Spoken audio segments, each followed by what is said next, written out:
The bottom line is that I simply want to make ever better cars no matter what kind of powertrain they have. Even though technology is advancing at a rate that blows our minds, no one could ever have guessed that there would come a day where you could get some water from the kitchen sink, pour it into your car's tank, and be good to go on a trip to the supermarket or to another state. However, Toyota's announcement about an engine that will soon end the era of electric cars suggests that it is possible for car engines to run on water. But what are the odds that a car can run on only water without fuel or electricity? Stay with us as we explore the new and exciting advancements in car technology and discover all Toyota has to say about their new water engine. Toyota's latest innovation is likely to disrupt the car industry as we know it. Imagine a car powered by water. This mind-blowing vehicle uses an advanced electrolysis process to convert water into hydrogen, which fuels the engine. Its engine makes use of the chemical energy released during the combination of hydrogen and oxygen to produce power, releasing only water vapor as a byproduct. This not only reduces harmful emissions, but also addresses the growing concerns about global warming and air pollution. Toyota's innovation promises a cleaner, greener future for transportation, aligning with global efforts to combat climate change. Although electric cars have been at the forefront of the green automotive movement for years, praised for their zero-emission status and their reliance on renewable energy sources, Toyota's water-powered car offers several unique advantages over traditional electric vehicles. While electric cars rely on batteries that require charging from the electrical grid, Toyota's water-powered car uses water, an abundant and renewable resource. The electrolysis process, which splits water into hydrogen and oxygen, can be powered by renewable energy sources such as solar or wind, making the entire system more sustainable. But that's not all. Electric cars have been marketed as zero-emission vehicles, but the production and disposal of lithium-ion batteries pose great environmental challenges and require a large investment of resources. However, Toyota's water-powered car sidesteps these issues completely. According to the announcement made by the Executive Vice President and Chief Technology Officer Hoki Nojima at a recent meeting in Japan, Toyota plans to change the future of transportation with this new technology. Nojima talked about Toyota's big plan to stop being just a car company and start being a mobility company that helps people have many options for movement. He was joined by two other leaders, Takero, who is in charge of making electric cars called BEVs, and Mitsumasa Yagit, who will lead the team making hydrogen cars when the factory opens soon. Toyota's hydrogen fuel cell cars work by using a chemical reaction between hydrogen stored in the car and oxygen from the air to make electricity that powers the car.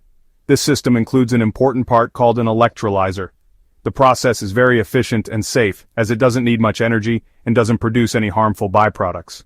One of the best things about this process is that it doesn't need a big, heavy tank to store the hydrogen.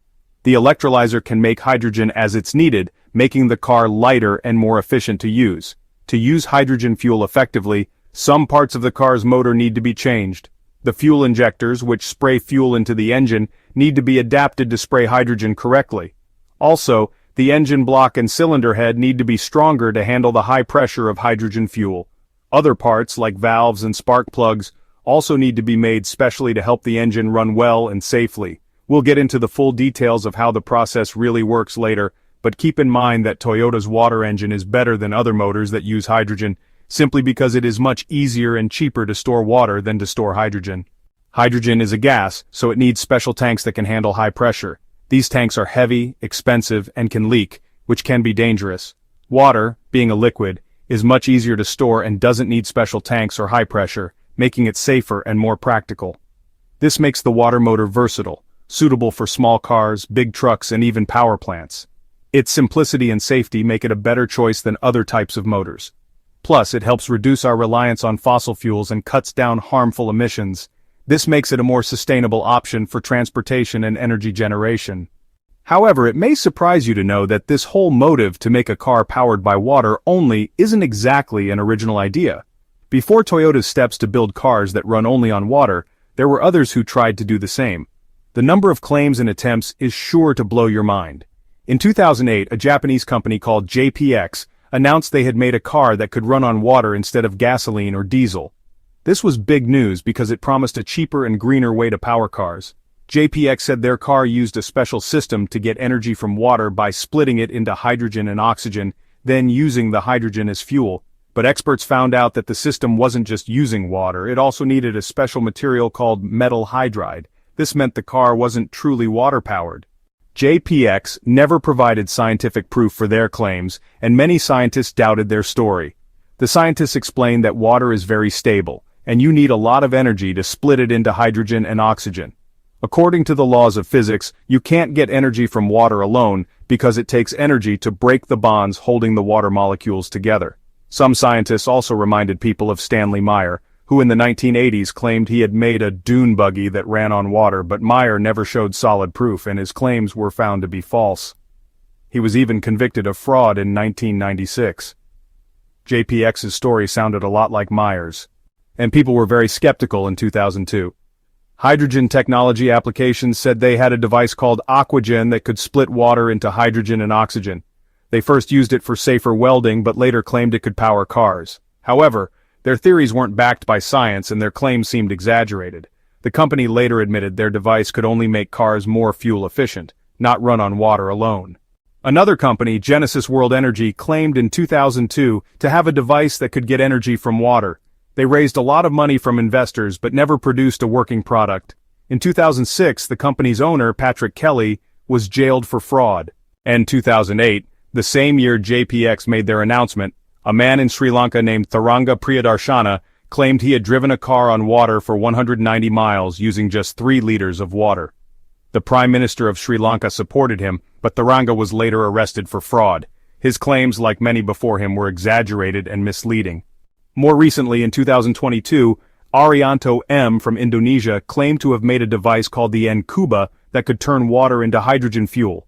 He said it could power motorcycles for 500 kilometers on 1 liter of water, and that big car companies like Lamborghini and Ferrari were interested. But scientists in Indonesia doubted his claims, saying the device was impossible according to physics. They also found out that the car companies weren't really interested. Arianto's story, like others, seemed to be more about making bold claims than having real proof. Despite these failed attempts and scams, we have to wonder if there has been a deliberate attempt to stifle the usage of water as fuel for vehicles. While we certainly can't prove that there have been suppressions, there are many reasons why this might be so. For one, the global energy industry, currently dominated by fossil fuels, is worth trillions of dollars. Introducing a technology that could make traditional energy sources a thing of the past threatens the financial interests of powerful corporations and stakeholders. These entities have enough resources and influence to suppress or discredit technologies that could threaten their market dominance. For example, fossil fuel companies have a vested interest in maintaining their market share and may lobby against or discredit alternative energy technologies to protect their profits. Another probable reason is that new and innovative technologies often face skepticism and resistance from the public and media. It is understandably hard for the public to understand how water could be used to fuel a vehicle, and the perceived risks, safety concerns, and lack of understanding can lead to negative publicity and hinder widespread acceptance. Powerful entities may also choose to exploit these fears to maintain control over the narrative and suppress these potentially disruptive technologies. For example, misinformation campaigns can create doubt and fear around new technologies, making the public less likely to accept them. However, with Toyota publicly stating its plans to develop these cars while presenting evidence on how the science works, it is entirely possible we are about to see the dawn of a new age. Their influence in the mobility market, the trust they have built over the years, and their deep pool of resources suggest that we will see water vehicles become a reality, rather than just hearsay. All this is a result of Toyota's desire to stay ahead in a market that is moving towards clean technologies and electric vehicles, especially with new electric cars coming from companies like BYD.